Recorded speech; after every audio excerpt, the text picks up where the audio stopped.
नमस्कार दोस्तों, मेरा नाम है विवेक और आप देख रहे हैं एग्ज़ाम्स अहेड यूट्यूब चैनल। तो जैसा कि आपको पता होगा, इस चैनल पे हर रोज़ हम आपको 2 लेटेस्ट गवर्नमेंट जॉब बताते हैं। जो पहली वीडियो है वो आती है सुबह 10 बजे और दूसरी वीडियो आती है दोपहर में 3 बजे। तो अगर आपको लेटेस्ट गवर्नमेंट जॉब की जानकारी चाहिए होती है तो आप तुरंत इस चैनल को सब्सक्राइब कर लो। और दोस्तों, मैं जानता हूँ कि आपको ऐसी गवर्नमेंट जॉब बहुत पसंद आती है जिसमें सिर्फ एक एग्ज़ाम देना हो। तो चिंता मत करो, आज मैं आपके लिए ऐसी ही गवर्नमेंट जॉब ले आया हूँ। यहाँ पे आपको बस एक एग्ज़ाम देना है और खुशी की बात यह है कि उसमें भी कोई नेगेटिव मार्किंग नहीं है। और बात यहीं ख़त्म नहीं होती, सीटों की अगर बात करें तो बम्पर भर्ती है। 15,000 सीटें हैं, तो सीटें ज़्यादा हैं इसलिए आपके सिलेक्शन के चांसेस भी ज़्यादा हैं। एंड किसी भी स्टेट से आप इस वैकेंसी में अप्लाई कर सकते हो। तो सभी बच्चों के लिए वीडियो काफ़ी इंपॉर्टेंट है, इसलिए एंड तक आप ज़रूर देखना। वैकेंसी की A to Z complete information मैं आपको दे दूंगा। तो चलिए बिना देरी करे वैकेंसी के बारे में जानना शुरू करते हैं।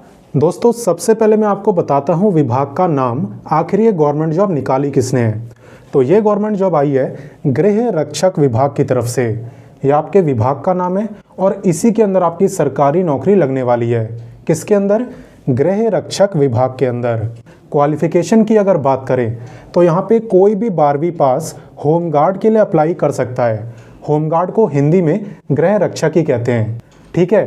तो यहाँ पे 12th पास क्वालिफिकेशन मांगी है। अच्छी बात यह है कि यहाँ पे आपसे कोई परसेंटेज नहीं मांगी, आप बस 12th पास होना तो भी आप अप्लाई कर सकते हो। बात करें टोटल सीट्स की तो आप यहाँ पे देख सकते हो 15,000 सीटें हैं। तो 15,000 काफ़ी सीटें होती हैं। अगर आप सच में तैयारी करते हो तो यहाँ पे आप आसानी से सिलेक्शन ले सकते हो, क्योंकि सिर्फ एक एग्ज़ाम होगा और उसमें भी कोई नेगेटिव मार्किंग नहीं है। तो चलिए इसी के साथ मैं आपको सैलरी के बारे में भी बता देता हूँ। यहाँ पे दोस्तों 18,000 आप देख सकते हो, 18,000 सिर्फ आपका बेसिक पे है। इसके बाद आपको HRA मिलेगा, DA मिलेगा, ट्रैवल अलाउंस मिलेंगे। तो सारे अलाउंसेस मिलाने के बाद 35 से लेके 38,000 के बीच आपकी सैलरी रहने वाली है। तो सैलरी काफ़ी अच्छी है। 12वीं पास होके 35 से 38,000 रुपये कमाना बहुत अच्छी बात है, गर्व की बात है। तो अगर इतना आपको समझ आ गया तो चलिए मैं आपको आगे ले चलता हूँ। बात करें दोस्तों एज लिमिट की, तो यहाँ पे एज लिमिट भी आपको काफ़ी ज़्यादा दी है। सबसे ज़्यादा ध्यान देने वाली बात है कि एज काउंट कब से होगी। चलिए मैं बताता हूँ। यहाँ पे दोस्तों आपकी एज काउंट होगी 1 जनवरी 2025 से।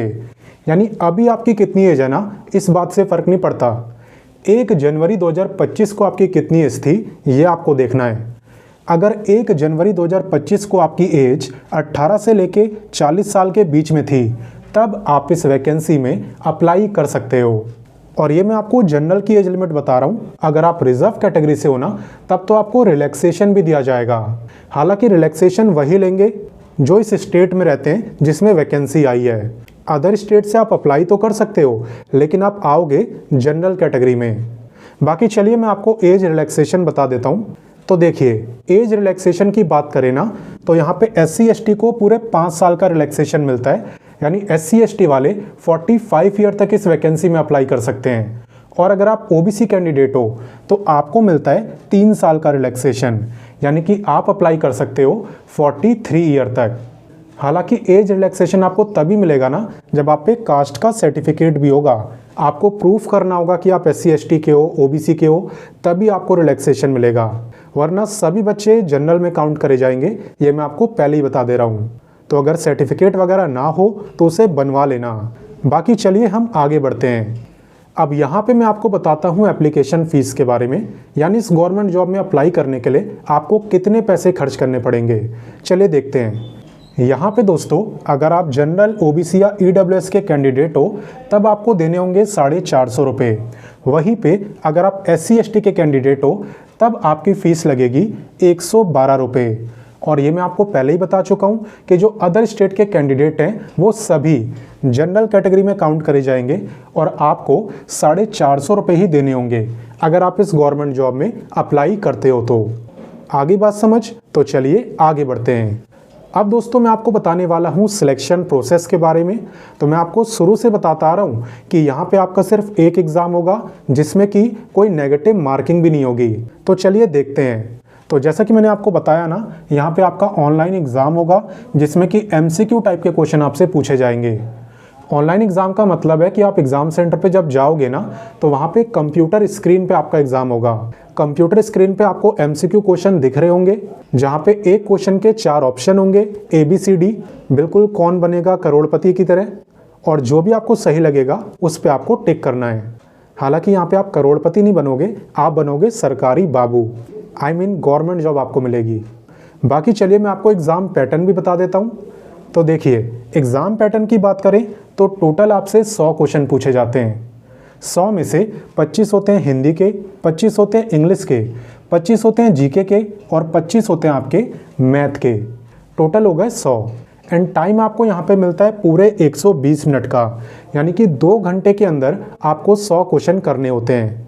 तो आप आराम से कर सकते हो। अगर आप SSC से कंपेयर करोगे तो SSC में तो काफ़ी कम टाइम मिलता है, यहाँ पे तो आपको अच्छा टाइम मिल रहा है। तो आप प्रैक्टिस करोगे तो बिल्कुल कर सकते हो। और बाकी ये भी देख लो, मैंने आपको बोला था कि यहाँ पे एग्ज़ाम के अंदर कोई भी नेगेटिव मार्किंग नहीं है। No negative marking in exam. ठीक है जी, चलिए आगे बढ़ते हैं। यहाँ पे दोस्तों एग्ज़ाम को क्वालिफाई करने के बाद ना आपको फिज़िकल टेस्ट भी देना होता है। तो चलिए मैं आपको बताता हूँ फिज़िकल टेस्ट में आपको क्या करना होता है, क्योंकि मेल और फीमेल दोनों का अलग अलग है। चलिए देखते हैं। यहाँ पे मेल को 6 मिनट के अंदर 1600 मीटर भागना होता है, यानी 1.6 किलोमीटर, 1600 मीटर। ठीक है। और अगर आप फीमेल हैं तब आपको 5 मिनट में 1 किलोमीटर भागना होता है, यानी कि 1000 मीटर। तो ये तो बात हुई रनिंग की। साथ ही साथ आपको यहाँ पे हाई जंप भी करनी होती है और लॉन्ग जंप भी करनी होती है। तो हाई जंप की अगर बात करें तो मेल को 4 फीट हाई जंप करनी होती है और जो फीमेल हैं उन्हें करनी होती है 3 फीट। मेल को 4 फीट, फीमेल को 3 फीट। हाई जंप के बाद आपको लॉन्ग जंप करनी होती है, यानी जैसे आते हैं ना भागते हुए और लंबी सी छलांग मारते हैं, उसे हम कहते हैं लॉन्ग जंप। तो लॉन्ग जंप की अगर बात करें तो मेल को करनी है 12 फीट, वहीं पे फीमेल को करनी है 9 फीट। तो इन सब चीज़ों की आप प्रैक्टिस करते रहना, क्योंकि एग्ज़ाम तो बच्चे क्वालिफाई कर लेते हैं लेकिन अटक जाते हैं फिज़िकल टेस्ट में, क्योंकि वो उसकी प्रैक्टिस नहीं करते। उन्हें लगता है कि पहले एग्ज़ाम दे लूँ, रिज़ल्ट आ जाए, फिर मैं कर लूँगा, बट तब तक उतना टाइम ही नहीं बचता। तो इसलिए पहले से रेडी रहो, एग्ज़ाम की भी तैयारी करो और फिज़िकल टेस्ट की भी, अगर सच में आपको ये गवर्नमेंट जॉब चाहिए तो। बाकी चलिए इतना आपको समझ आ गया होगा तो मैं आगे बढ़ता हूँ। तो यहाँ पे दोस्तों आपकी हाइट भी चेक करी जाती है। तो फॉर्म भरने से पहले आप हाइट भी देख लो कि आप एलिजिबल हो भी या नहीं। तो हाइट की अगर बात करें ना तो मेल की मिनिमम हाइट होनी चाहिए 165 सेंटीमीटर, और अगर आप फीमेल हो तब आपकी मिनिमम हाइट होनी चाहिए 153 सेंटीमीटर। इससे ज़्यादा होगी ना तब तो चलेगी, कोई प्रॉब्लम नहीं है, लेकिन अगर इससे कम होगी ना तब आप ये फॉर्म नहीं भर पाएंगे। ठीक है जी। और बाकी बात करें अप्लाई की तो देखिए अभी यहाँ पे अप्लाई का लिंक नहीं आया है। अब आप बोलोगे कि सर जब अप्लाई का लिंक आया नहीं तो आपने वीडियो बनाई क्यों? तो चलिए मैं आपको बताता हूँ। यहाँ पे दोस्तों आपको इस भर्ती के बारे में बताने का रीज़न ये है कि इस वैकेंसी का शॉर्ट नोटिस जारी कर दिया गया है। आप देख सकते हो शॉर्ट नोटिस ऑलरेडी रिलीज्ड, जारी कर दिया गया इसका शॉर्ट नोटिस। इसलिए 100% कन्फर्म हो चुका है कि ये भर्ती आएगी ही आएगी। और वैसे भी आप जानते हो कि मैं हमेशा आपको रियल वैकेंसी के बारे में बताता हूँ। आपको याद होगा मैंने फरवरी मंथ में आपको CISF की भर्ती बताई थी जिसमें 1100 से भी ज़्यादा सीटें थी, और मैंने बोला था कि मार्च मंथ में आवेदन शुरू हो जाएंगे, और आवेदन शुरू हो भी चुके हैं, आपको पता भी होगा। और मैं जानता हूँ कि मुझे एक्सप्लेन करने की ज़रूरत नहीं है, आप लोग मुझ पर काफ़ी ट्रस्ट करते हो। तो यहाँ पे दोस्तों अप्रैल मंथ से पूरे चांसेस हैं कि आपके आवेदन शुरू हो जाएंगे। क्यों? क्योंकि शॉर्ट नोटिस भाई साहब जारी हो चुका है। तो अप्रैल मंथ में यहाँ पे आवेदन होने के पूरे चांसेस हैं, और सीटें आपकी 15,000 ही आने वाली है, ये मैं आपको लगभग कंफर्म बता रहा हूँ। तो अभी से बल्कि आज से ही आप अपनी तैयारी करना शुरू कर दो, क्योंकि सभी स्टेट के कैंडिडेट इसमें अप्लाई कर सकते हैं। वैसे आपकी जो जॉब लोकेशन है वो बिहार में रहेगी, और अप्लाई आप किसी भी राज्य से कर सकते हो, ये मैं आपको एकदम साफ शब्दों में बोल रहा हूँ। तो दोस्तों प्रूफ के लिए और आपकी तसल्ली के लिए मैंने वीडियो के डिस्क्रिप्शन में ऑफिशियल शॉर्ट नोटिस का लिंक डाल दिया है, आप चाहो तो उसे डाउनलोड करके पढ़ भी सकते हो। बाकी दोस्तों मैं देखता हूँ कि बहुत बच्चे डिमोटिवेटेड भी रहते हैं, उन्हें लगता है कि पता नहीं कब बड़ी भर्ती आएगी और उनकी सरकारी नौकरी लगेगी। तो इसलिए अभी आपका फ़र्ज़ बनता है कि आप इस वीडियो को ज़्यादा से ज़्यादा शेयर करो हर उस बच्चे के साथ जिसे भी सरकारी नौकरी लेने का इंतज़ार है। ये आपका फ़र्ज़ है, ठीक है। और बाकी अगर आपको मेरे समझाने का तरीका अच्छा लगा हो तो वीडियो को लाइक कर देना, क्योंकि इससे मुझे मोटिवेशन मिलता है और तभी तो मैं आपके लिए रोज़ाना 2 लेटेस्ट वैकेंसी ला पाता हूँ। बाकी चलिए मिलते हैं नेक्स्ट वीडियो में एक नई गवर्नमेंट जॉब के साथ। तब तक के लिए अपना ख्याल रखिए, अच्छे से तैयारी करिए। जय हिंद।